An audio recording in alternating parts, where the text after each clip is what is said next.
প্রেমের ব্যাপারটা অনেকটা এইরকম, প্রেমের মধ্যে কোনো স্বার্থ থাকতে পারবে না, এবং প্রেম প্রেম মানে একজন আরেকজনকে কেয়ার করবে, তাই না?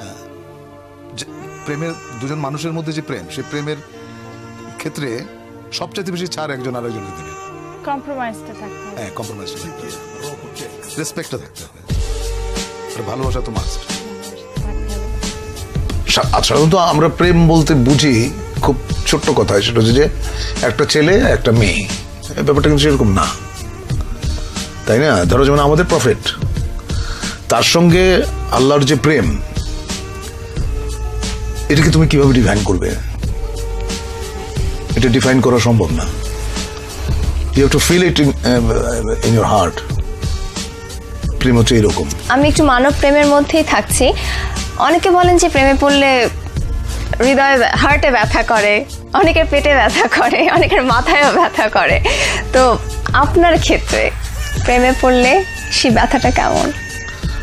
সেটা তোমার মনে হয় যে পেটের উপর একটা প্রজাপতি নাচতেছে, এবং প্রেমের ব্যথার মতো এত মিষ্টি ব্যথা বোধহয় পৃথিবীতে নাই। আমি যখন বালক ছিলাম তখন প্রেম বলতে যেটা বুঝতাম, পরিণত বয়সে এসে আমি দেখলাম প্রেম আসলে অন্যরকম। পার্থক্যটা কি? পার্থক্যটা অনেক অনেক অনেক। আমি তো ধরো যেমন প্রথম প্রেমের যে অনুভূতি, সেটা হচ্ছে যে বই পড়ে, শরৎচন্দ্র বা বঙ্কিমচন্দ্র পড়ে প্রেম সম্পর্কে একটা ধারণা মাথায় ছিল। ওইটা আসলে প্রেমের অনুভূতি না।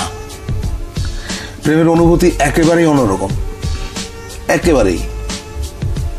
এটা এক একজনের কাছে এক এক রকম, এটা কেউ কাউকে বলে বোঝাতে পারবে না। প্রথম প্রেমের কথা বলছেন, সেটা বইয়ের কথা বললেন, কিন্তু প্রথম মানব প্রেম যদি বলি, সেটা হচ্ছে আমি তখন অনেক ছোট। কত বয়স? বয়স কত হবে তখন? এই ধরো 14-15। তখন প্রেমে পড়লাম এক গার্লস স্কুলের ম্যাডামের, যার বয়স ধরো আমার চেয়ে 20 বছর বেশি। ওইটা আমার প্রথম প্রেমে পড়া। প্রেমে বহুবার পড়েছি, বহুবার। প্রেমে পড়ার মতো আনন্দ বোধহয় আর কিছুতে নাই। কিন্তু একটা জিনিস মাথায় থাকতে হবে, সেটা হচ্ছে যে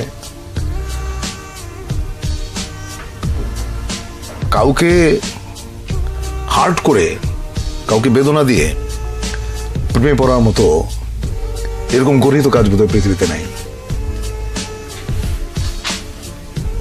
তুমি যখন কাউকে ভালোবাসবে, এক বুক সমুদ্র নিয়ে ভালোবাসতে হবে তোমাকে, এক বুক সমুদ্র নিয়ে। তা না হলে সে প্রেমের কোনো অর্থ নাই। আচ্ছা, প্রেমের আরেকটা দিক হচ্ছে না বোঝা। আচ্ছা, মানে কেন প্রেমে পড়লাম, কেন ভালোবাসলাম, এর কারণ তুমি যদি খুঁজতে যাও, দেখবে যে কিছু খুঁজে পাচ্ছ না। মানে একটা কালো বেড়াল অন্ধকার ঘরে তুমি খুঁজে বেড়াচ্ছ যেটা ওই ঘরে নাই। প্রেমটা এরকম। আমাদের ইয়ারমেট একটা মেয়ে ছিল, ওর সঙ্গে বহু বছর পরে, প্রায় 20-21 বছর পরে দেখা হলো। ওর হাজবেন্ডের সঙ্গে পরিচয় করা দিল। উনি আমার সঙ্গে হ্যান্ডশেক করে বললেন, ও আপনি সেই? তো আমি তো বুঝি না, আপনি সেই মানে? তো আমি বললাম, আপনি সেই মানে? তখন মেয়েটা বলল, আমাদের ইয়ারমেট, সে বলল যে আমি বাসর রাতে আমার হাজবেন্ডকে বলেছি যে আমি হুমায়ুন ফরিদের প্রেমে পড়েছিলাম, কিন্তু 4 বছর একসঙ্গে কাটিয়েছি আমরা, ওকে বলতে পারি নাই। I was so amused. সে বললে কি হতো আমি জানি না।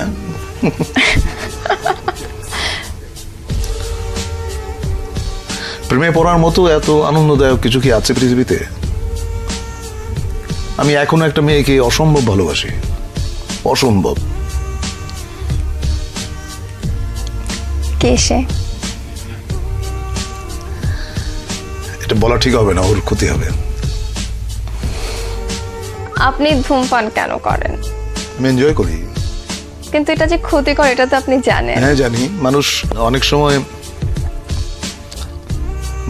ক্ষতি জেনেও তো করে অনেক কাজ, করে না? সেটা কখন করে মানুষ আপনার মনে হয়? কিছু কিছু জিনিস মানুষ ভালোবাসে। হ্যাঁ, যেমন ধরো তুমি যে কানে যেটা পড়ে আছো এত বড়, তুমি পছন্দ করো বলে এটা পড়ে আছো, কিন্তু এইটা যে কানটাকে টেনে তোমাকে অস্বস্তি দিচ্ছে, ওইটুকু যন্ত্রণা তুমি কিন্তু সহ্য করছো। তো ধূমপানটাও অনেকটা ওই রকম। আসলে আমি ধূমপান করি, এবং যে জন্য আমি বলতে পারবো না যে ধূমপান আপনারা কেউ করবেন না, এটা আমি বলতে পারবো না। আমি যেদিন ধূমপান ছেড়ে দেব সেদিন হয়তো সবাইকে বলবো যে ভাই ধূমপান করবেন না, এটা স্বাস্থ্যের জন্য, স্বাস্থ্যের পক্ষে ক্ষতিকর। আমি জেনে শুনে তারপরও কি আমি ওই ক্ষতি যেটা করছে, আমাকে ধ্বংস করছে যে জিনিসটা ভেতরে ভেতরে, আমি তাও কন্টিনিউ করে যাব? দেখো, কিছু কিছু জিনিস আছে যেগুলো মানে রেজিস্টেবল না, তুমি সেটাকে কখনোই বন্ধ করতে পারবে না। সেটা তোমার জীবনের সঙ্গে এমনভাবে জড়িয়ে গেছে যে ওটা যদি তুমি ছেড়ে দাও তাহলে হয়তো তোমার ভালো লাগবে না, তুমি অসুস্থ হবে, আর নিজেকে ঠকানোর তো কোনো কারণ নেই। তো জীবন নিয়ে আপনার উপলব্ধিটা কেমন? দেখো, জীবন হচ্ছে, আমি কোথায় যেন বলেছিলাম, life is nothing but a journey towards death. মৃত্যুর দিকে ক্রমাগত এগিয়ে যাওয়ার নামই হচ্ছে জীবন। এর জন্য এগিয়ে যাওয়ার এই যে জার্নি, এই জার্নির মাঝখানে অনেক কিছু ঘটে, অনেক আনন্দ ঘন পরিবেশ যায়, সময় যায়, অনেক অনেক অনেক বিব্রতকর সময় যায়, অনেক বেদনার সময় যায়, অনেক লজ্জার সময় যায়। এই জার্নিটাই হচ্ছে জীবন। আর সর্বশেষ কি মনে হয়েছে আপনার এই জীবনটা থেকে? আমরা কিন্তু মৃত্যুকে ভয় পাই, আপনার কাছে মৃত্যু বিষয়টা কেমন? মৃত্যুর মতো এত স্নিগ্ধ, এত গভীর, সুন্দর আর কিছু নাই। কিন্তু আমি অবশ্যই জানতে চাইবো আপনার কাছে এর ব্যাখ্যাটা কি, আপনি কিভাবে বুঝলেন এটা এত স্নিগ্ধ? কারণ মৃত্যু অনিবার্য। তুমি যখন জন্মেছো তখন তোমাকে মরতেই হবে। এইটা যদি তোমার মাথায় থাকে, তুমি পাপ করতে পারবে না, 1 নম্বর। 2 নম্বর হচ্ছে যে যেটা অনিবার্য তাকে ভালোবাসাটাই শ্রেয়। তাকে যদি ভয় পাও, সেটা এক ধরনের কি বলবো, এক ধরনের মূর্খতা। কারণ তুমি জ্ঞানী, তুমি শিক্ষিত, তুমি মৃত্যুকে কেন ভয় পাবে? মৃত্যুকে আলিঙ্গন করো, গ্রহণ করো, বরণ করে নাও, তাহলেই দেখবে জীবন অনেক সুন্দর। দেখো, একটা মানুষ যখন তার সময়ের আগে চলে যায় তখন কষ্ট পাই। বিধাতার এইসব জিনিস আমার কাছে রহস্যময় মনে হয়। উনি কেন একটা মানুষকে তার সময়ের আগে নিয়ে যান, এর কোনো যৌক্তিক কারণ আমি খুঁজে পাই না। কিন্তু একটা মানুষ যখন সঠিক সময়ে মৃত্যুবরণ করে, আমি আন্দোলিত হই। তো বন্ধুত্বটা তাহলে কি? বন্ধুত্বটা বন্ধুত্ব হচ্ছে এমন একটা জিনিস যে তুমি তোমার স্বামীর সঙ্গে যেটা শেয়ার করতে পারো না, বাবা মার সঙ্গে বা ফ্যামিলির সঙ্গে শেয়ার করতে পারো না, সেটা তুমি তোমার বন্ধুর সঙ্গে পারো। বন্ধুত্ব হচ্ছে এরকম একটা জায়গা। আর বন্ধুত্বের কোনো বয়স নেই। বন্ধুদের কোনো বয়স, আর বন্ধুরা কখনো ছেড়ে যায় না। পৃথিবীর সবাই চলে যাবে। তোমার মেয়ে, আমার মেয়ের বিয়ে হয়ে গেলে কিছু সবাই ছেড়ে চলে গেছে, সবাই ছেড়ে চলে যাবে, বাবা মরে যাবে, মা মরে যাবে, কিন্তু বন্ধু কখনো হারায় না। আমার কেন জানি মনে হয় যারা খুব সুন্দর করে কথা বলতে পারেন তারা অনেক সুন্দর করে লেখেনও। তা আপনি এত সুন্দর করে কথা বলেন, আপনি কেন লেখেন না? নবীন কিশোর, তোমাকে দিলাম ভুবন ডাঙার মেঘলা আকাশ, তোমাকে দিলাম বোতামবিহীন ছেঁড়া শার্ট আর ফুসফুস ভরা হাসি। দুপুর রৌদ্রে পায়ে পায়ে ঘোরা, রাত্রির মাঠে চিত হয়ে শুয়ে থাকা, সব এখন তোমারই। তোমার হাত ভরে নাও আমার অবেলা, আমার দুঃখবিহীন দুঃখ, ক্রোধ, শিহরণ।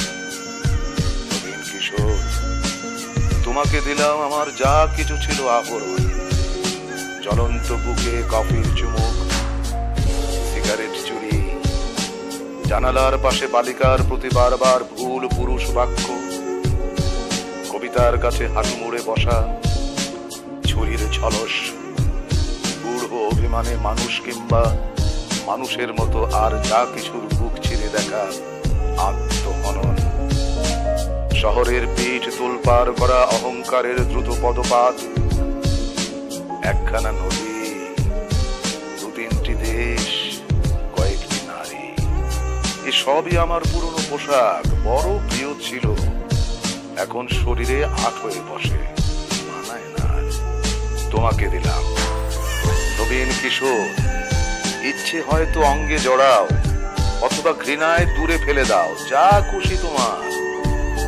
তোমাকে আমার তোমার বয়সী সব কিছু দিতে বড় সাধ হয়।